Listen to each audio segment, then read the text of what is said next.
Et bien le bonjour, j'espère que vous allez bien. Vous vous retrouvez cette vidéo pour un petit tuto très rapide. Si vous avez cliqué dessus, c'est parce que vous voulez de la rapidité, de l'efficacité et savoir changer la couleur d'un vêtement ou d'une texture, d'une voiture, ce que vous voulez. Donc on va commencer tout de suite. Je fais ça rapidement, ensuite vous pouvez le refaire chez vous sur votre Photoshop, puis gagner des millions grâce à cette technique, évidemment c'est le but. Donc voilà, on se retrouve avec le petit sujet, j'ai pris un de mes clients pour réaliser ce tuto. Donc imaginons, alors on est sur une miniature, il y a plusieurs couleurs qui sont mises et demandées.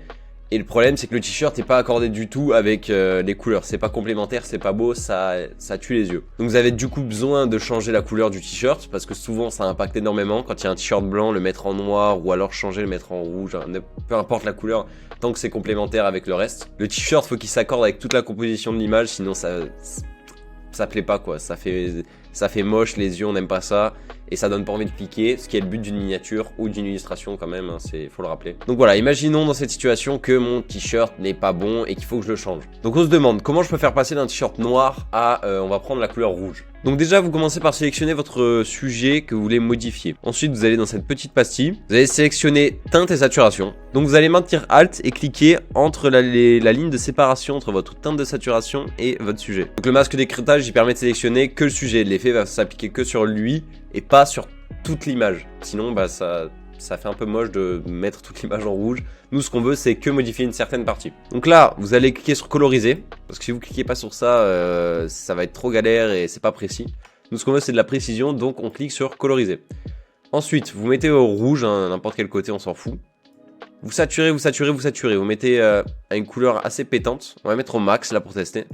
La luminosité, vous touchez pas encore. Ça, on verra après si on en a besoin. Donc vous allez cliquer sur votre masque d'écrêtage, donc le calque blanc, puis prendre votre pinceau, donc le mettre en dureté à 100% et l'opacité pareil à 100%. Donc il y a plusieurs techniques pour faire ce que je vais faire, mais moi je vais au pinceau, on peut y aller à la pipette, mais bon, ça c'est vous qui voyez. Vous allez sélectionner du coup l'inverse de la couleur qui est présente ici, donc là c'est du blanc, on sélectionne du noir, et vous allez peindre.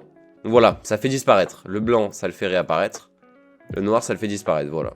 Donc vous allez gentiment faire disparaître tout ce qu'il y a sur la peau. Donc tout le rouge, il dégage. Et du coup, l'autre technique, c'est avec donc la petite l'outil lasso, pardon. Vous allez du coup sélectionner les zones que vous voulez faire disparaître. Donc là, voilà, je le fais un petit peu à la va-vite. Hein, c'est un tuto, c'est pas précis. Vous, bien sûr, essayez de faire dans la précision, pardon. C'est important parce que si votre miniature a un mauvais détourage, ça va se voir. Et malheureusement, ça rend moche. Hein. Donc voilà, petit contrôle X et c'est disparu. À ce niveau-là, ça vous choisissez le détourage que vous voulez faire. Peu importe, c'est votre technique, c'est vous qui voyez. Et bon, là, vous pouvez vous dire, on n'est pas très satisfait quand même. Là, la couleur, elle est un peu bof. On est mitigé sur le rouge. Là, il a un petit... Il est pas beau, quoi. Il est pas parfait. Et une autre solution maintenant, c'est d'améliorer la luminosité. Mais là... Ah, c'est laid quand même. C'est pas très beau. Vous allez tout simplement cliquer ici, dans là où il est marqué normal, en principe. Et descendre sur couleur. Une fois que c'est fait, vous avez la couleur parfaite. Après, à vous de régler pour la saturation, pareil, hein, si vous voulez que ce soit saturé ou pas. Pour la luminosité, exactement le même principe. C'est vous qui voyez. À partir de ce principe-là, vous pouvez changer n'importe quelle couleur, voilà. C'est vous qui voyez. Pareil, si vous voulez moins foncé, bah, vous mettez plus ou moins accentuer la luminosité, la saturation, etc. C'est à vous de voir ce dont vous avez besoin pour votre miniature. Bien sûr, je vous conseille de modifier le fond en caméra raw pour que vous ayez une meilleure couleur sur le t-shirt. Donc je vous montre par exemple, je vais dans mon fil caméra raw. Voilà, vous voyez, ça apparaît beaucoup plus. Donc ça, c'est à vous de gérer. Je vous laisse faire. C'est vous les boss, c'est vous qui faites vos créations, c'est pour vos clients. Tant que ça rend bien, c'est le principal. Bon, pour ma part, c'est terminé. J'espère que ce petit tuto vous a plu. C'était très rapide, très simple, mais je pense que ça peut en aider beaucoup qui galèrent à faire ce genre de choses. Hein. Ça peut paraître galère, mais en fait, c'est très simple. Si vous en voulez d'autres, vous me mettez des commentaires. Vous me dites ce que vous voudriez, je vous le fais, c'est gratuit. Et moi, je vous souhaite une très bonne journée. C'était Coco, et passez une agréable journée.